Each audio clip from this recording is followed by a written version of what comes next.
morning, good morning, good morning. Hope you're all having a fantastic day. I got a new one here for you. It's TokenLands. This game actually just recently came out.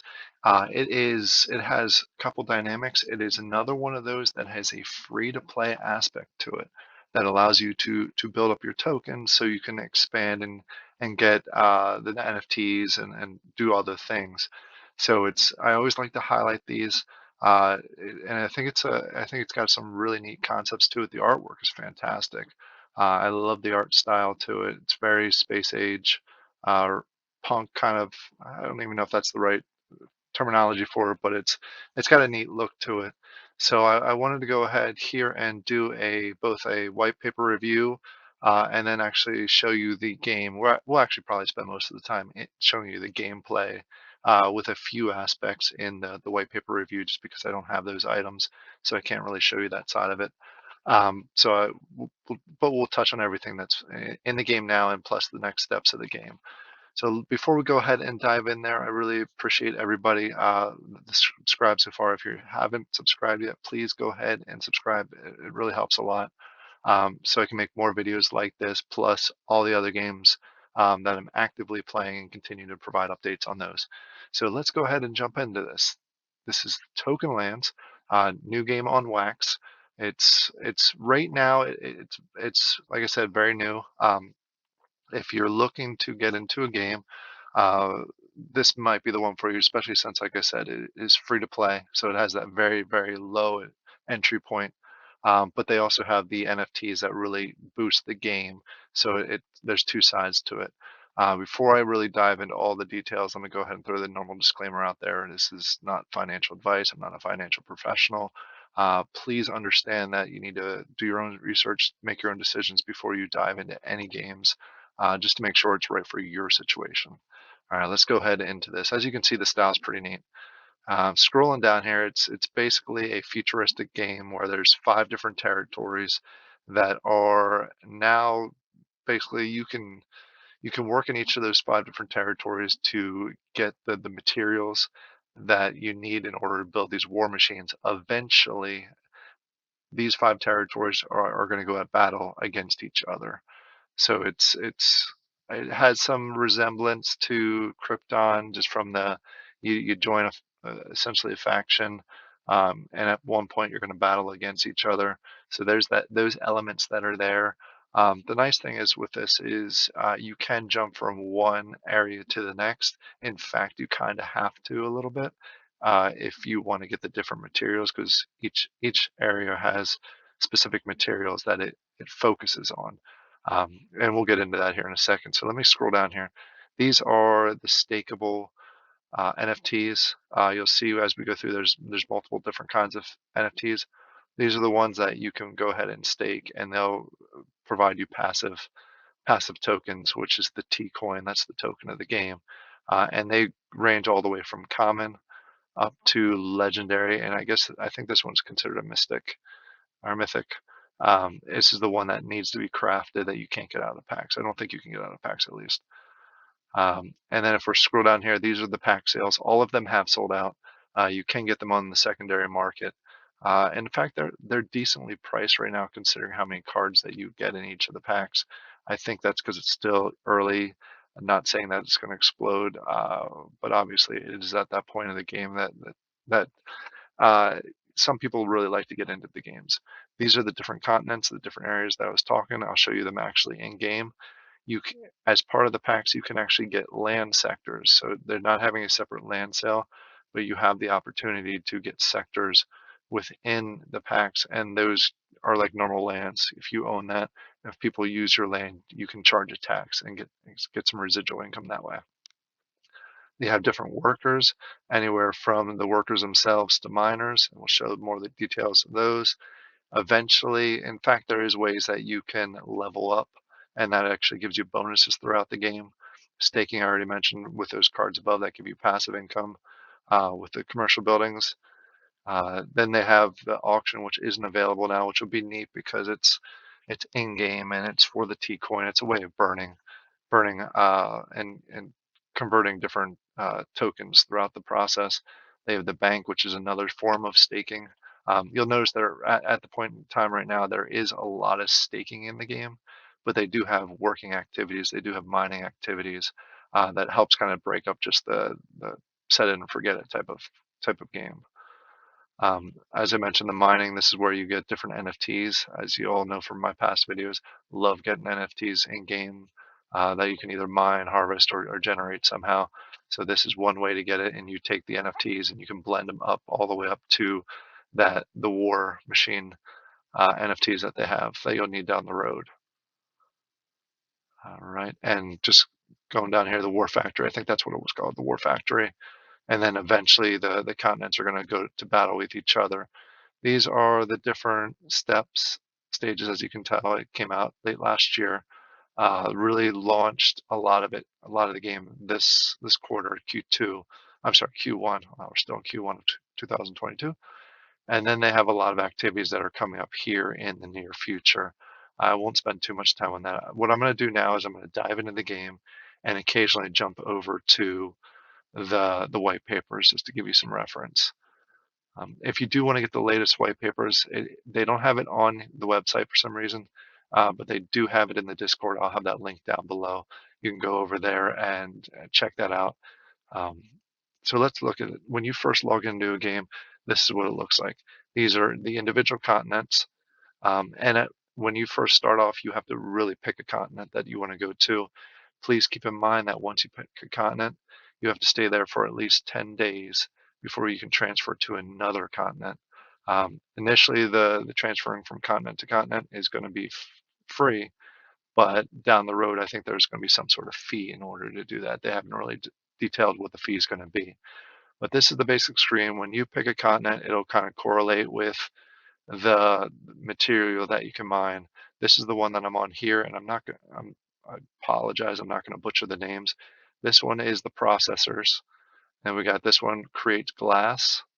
This one creates oil. This one down here creates carbon. And this one creates steel beams. And all 5 elements are needed to blend in order to get the NFT, the War Factory NFT. When you're looking at the top bar here, this shows you how many sectors you own, and you get those cards within packs. War power, this goes along with the War Factory, which you need to build up through blending and mining. This is the staking power. I'll show you that here shortly. This is my current balance. This is what I've earned in the game so far. This is what I have available to claim. It's pretty easy to claim. It calculates in real time. So all I have to do is hit the claim button, and you'll see that goes to 0, and you see this gets boosted up. This is the avatar, and this is, I'm going to jump over to the white paper quick. There are a number of different avatars that you can get from workers, workers, miners, and warriors. The one I have is this one. I was able to pull it out of a pack. It gives me a slight bonus when I do the working, which I don't. I I'll get to that in a second. But they also have miners that give you a bonus to the miners, and then the warriors will be used down the road to help you get a bonus when when the continents are actually attacking each other. So once you have an avatar, you put it up here. I don't know. I don't think there's a way to take it out of here yet. But I'm sure that'll be something down the road. I don't have a need to take it out yet.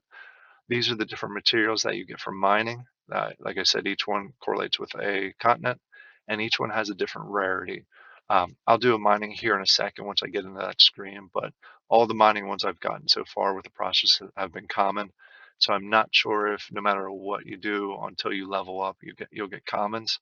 That would make sense, and then you can take 10 of those commons and blend it up to the next level, and then so forth all the way up to the legendary level. All right, and then before I jump into the continent to show you actually how to play the game, these are the different things. They have the bank. That's going to ask me to, since it's been a little bit. The bank is where you can stake coin, and it shows you the actual rewards, the time it'll take to go through each of the staking before it's available to you again. And then there are prizes that you can get, common prizes, and as you go up here and the longer time frames, the better prizes you get. It does also have the minimum that you can actually deposit. All right, let me go back. I did not show you the overview screen. Actually, I'm sorry, that was the overview screen. Let me show you the inventory screen. This shows you the different types of NFTs you have. As you know, I don't have any sector ones. This is the land. These are the staking ones. I've staked a number of them, but I also have a few that I haven't staked that I wanted to use to show you. You can unstake them, each of the ones. It shows you the different rarities. Obviously, bumping out the color, like these are all commons. This is, I believe, an rare, and these are epics. So I was lucky enough to pull those out of a pack. And then the avatars, whatever avatars you have, they're down here. As you know, this is the only one that I have right now. Let me go ahead and go back, and we're going to dive in. This is the continent that I'm currently committed to. If you click on that, it shows you the different works, the different sectors, and the people that own the different sectors on your land. I haven't figured out the difference with the rarities, but once you're in here, you have three options. You can stake your NFTs, and I'm going to show you. I've been just staking them on the legendary. I don't think it gives you any bonus. I think the only difference with the legendaries is the fact that you can have more capacity. You can stake more NFTs on the legendaries, and I just realized that I won't be able to stake here because I think they're full. Let me go through each of the quick columns. This is the owner, the rarity. We'll get to the work in a second. The number of workers that can work in each of those, the limits of the workers. This is the number of staked NFTs that can go in each sector. I'm sorry, that's how many are in. This is the limit. And as you can see, what I was going to do is I was going to go to the legendary, but those are both full. So I'll just go ahead and select any of the other ones. We'll go, I'm just taking a look because I feel like there's a benefit to it. I'm just trying to find, there we go. We'll stake on this rare right here. So you hit stake, goes to what you have options to do. I don't think you can do more than one. At least it's not showing I can. So that you just select the one that you want to stake, hit stake, asks you to authenticate. I wish they had a select all that you could do here. We're just going to go through and stake all of these just so I can get the income. There we go. Now all three are staked. So right now I have no cards available. They're all staked. If I want to go back over to my inventory, it's going to show that all of these are staked. All right, let me go ahead back in the continent. And I mentioned at the beginning of this that there is a free-to-play option, so you don't need NFTs to do some of it. For the staking, obviously, you need NFTs. This is the section right here. In order to work, you don't need NFTs. It's free. You can go to the game, you can log in, jump in there, and you can select work. Work takes 8 hours, and it gives you 0.3 T coin. It's not a lot. It's free to play, so obviously it shouldn't be a lot. But over time, for say a week or so, you could do that. You can build it up, and then you can go over here and do a mining. In order to do a mining, it costs 3 T coins, and this is where you get an NFT. So I'm going to go ahead and do this just for example sakes, because you can only do one at a time, and both take 8 hours. So if I go ahead and select mine, it's going to give me the warning. Attention, that work time to extract costs 3 T coins. I have the T coins. I want the NFTs. So I'm going to go ahead and hit OK. I'm going to authenticate, and up here you're going to see my work time right now is 8 hours, and it shows you the countdowns to give you an idea of how long it'll take to go ahead and do that again. And you'll also see that I can't work now and I can't mine again. So what I'm going to do is I should see this update to 3 if I go ahead and refresh, because when I mined, I created, yep, there it is. I created an NFT. So now I can go, once I have enough, I can go over to Nifty Blocks. And you can blend here. For example, I am creating processors. So once I get enough, I can go here and 10. I only have 3, so obviously I can't select them all, but once I get 10, I can go ahead and blend it up to this one, which is an uncommon. And then once I have enough uncommons, which I only need 5 uncommons, I can blend it up to this one, which is a rare. Just double checking, 3 to get up to epics. And I think it's 2 to get legendary, yeah. So as you go up in the rarity, it takes less. Obviously, it takes time to get up there. So that's some of the main rewards. They're going to be adding additional ones. If I jump back over here to the mainland, crafting takes you to the NFT that I just showed you. Eventually, there'll be the auction will be activated. Eventually, wars will be activated. So there's quite a bit to do in here. The timer's 8 hours. I like a little bit quicker timers, but I'm not going to complain about that. There is one more thing over here that I wanted to show you. Again, these are the different elements that you could mine for, and these are the sectors, which I obviously don't have any sectors, but I wanted to show you the screen for the sectors themselves, all the way from mini sectors up to grand sectors. Grand sectors are the ones that give you the most amount of people that can go on your land, and obviously every time they work or mine, you get a fraction of that. So obviously, if you have 200 people mining on your land, that's more profit you're going to get coming out of the game. So I hope you like this. To me, it's an interesting one. I love the style of it. I'm going to definitely keep an eye on it, see how it continues to grow. So go ahead and check it out if you're looking for either free to play or a play to earn type of game. You can do the work every hour, earn it up, and start building from there. All right. Hope you all have a fantastic day. Thank you for watching.